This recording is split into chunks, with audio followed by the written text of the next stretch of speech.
Your life has been determined from start to finish, not by a white person, but by life. You will never focus on another person's life once you realize this. When you are constantly living a life where you feel like you are being isolated, where you feel like you are being squeezed into a box, where you feel like you do not have room to move, you do not have room to focus, you do not have room to study, and you're lacking the freedom necessary to actually proceed. It is very important that you understand that the reason may not in fact be so much to do with the system, but perhaps it is to do with your personal method of dealing with the storm that the system has created. We're all very well aware of the system in North America, very hostile, very oppressive, very little freedom. And that's not your fault. If you really study these individuals who promote the system to the core root of themselves, you'll understand that they're in pain, they're in fear. They can't even look their own selves in the mirror. And the fact that they're looking at you and they have singled you out, you need to understand that outlines that there is something about you that is triggering them. And if you can identify that thing, that particular instance, I believe the turnaround point will happen. Most times you'll understand that the freedom that the black people have struggled to experience does not necessarily come from the white people in particular, because I can tell you as an African that there is no white person in the Western Hemisphere who would ever dream of daylight telling me what to do and when to do. I have seen everything I want to see. I have lived every experience I want to experience. The main issue that I find within the people, the black people, is there is a lack of there is certainly a lack of strength. Black men have become very feminine, and I do not mean this with any sort of degrading term. Okay, I don't have a problem with what decisions you make in your life. That is your life, and honestly, I wish you all the best. Good luck moving onwards. Absolutely. But I will let you know that as a black man, if you expose that side of you and you do not acknowledge, listen, like I told you, you are free to live as that side you want. I'm not going to judge you. The law is not going to judge you. You're permitted within the Western Hemisphere. However, if you deny your need for an important black man in your life, for a black leader, for we know the black fathers, there's definitely a parenting crisis, more or less. But if you deny the fact that we need a black man, then you're no different from the discriminating people, right? You cannot discriminate the black man in the black community.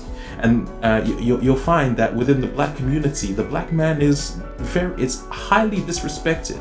The black man is disrespected by his own family. The black man is disrespected by the black woman.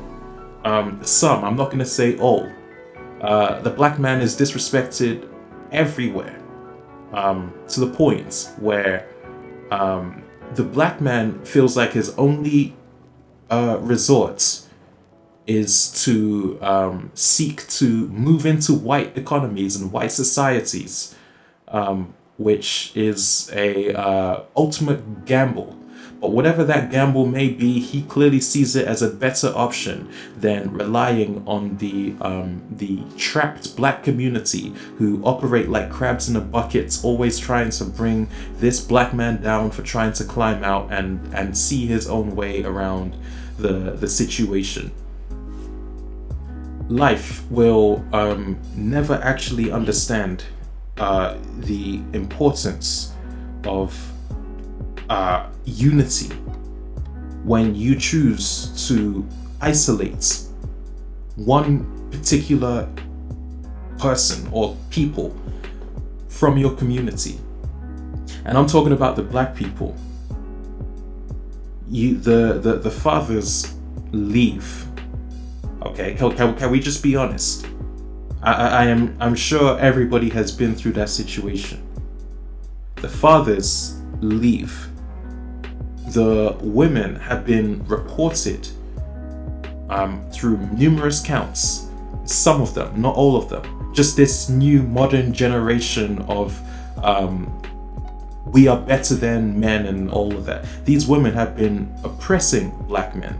And again, I'm not talking about the black mothers who actually have put their lives on the line to make sure that we have civil rights. I'm saying that our ability to follow up after those situations has been poor beyond dropped dirt on the ground. It is absolutely embarrassing. The fact that we were better off before, when we didn't have rights, we had better codes of conduct, we had better communities. And now there is not a single black community that I know that can stand in the Western Hemisphere without feeling that our people are not good enough and need to lean on the white community. That just needs to stop. There's no other way to put it.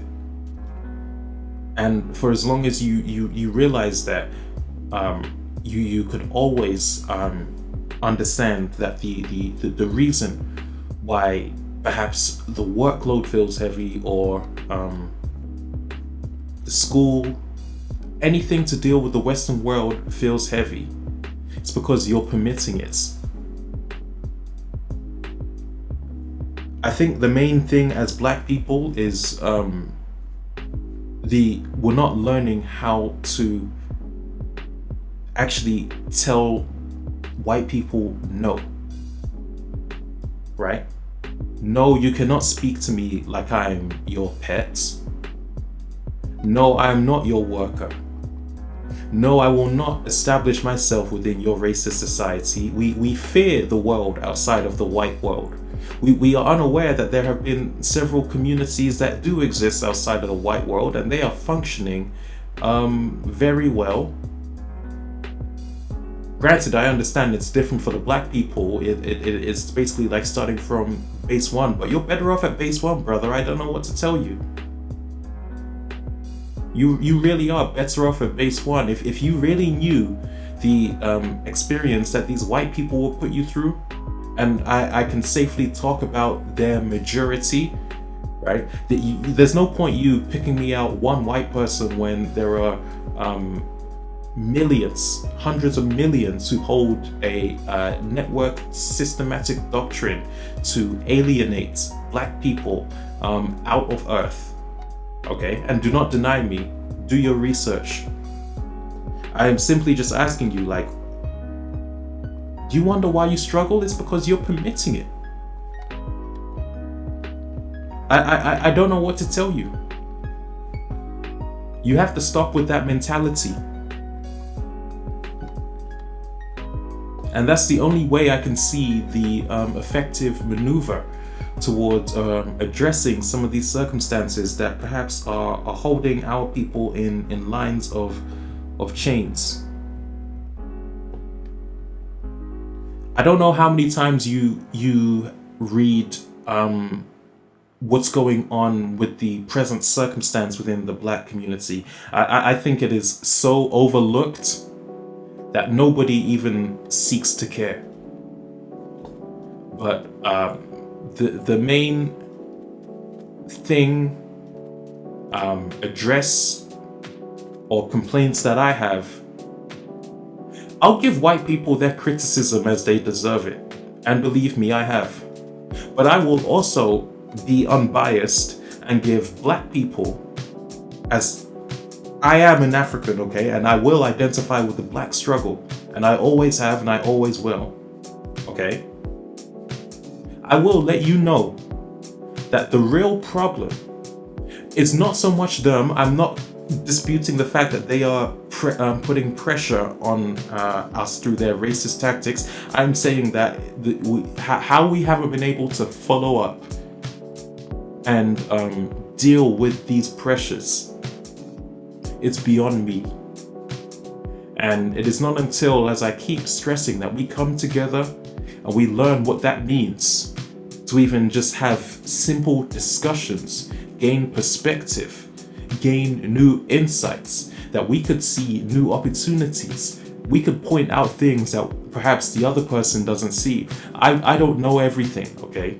There are people who have been African American and had that heritage. They've been in the North American hemisphere far longer than I have, okay? So clearly, I do not know anything. I can only tell you my observation, my experience, my strategy, and my approach, which has helped me to establish a firm belief that Black people need to be more independent-minded, further away from the doctrine that white people have set for them.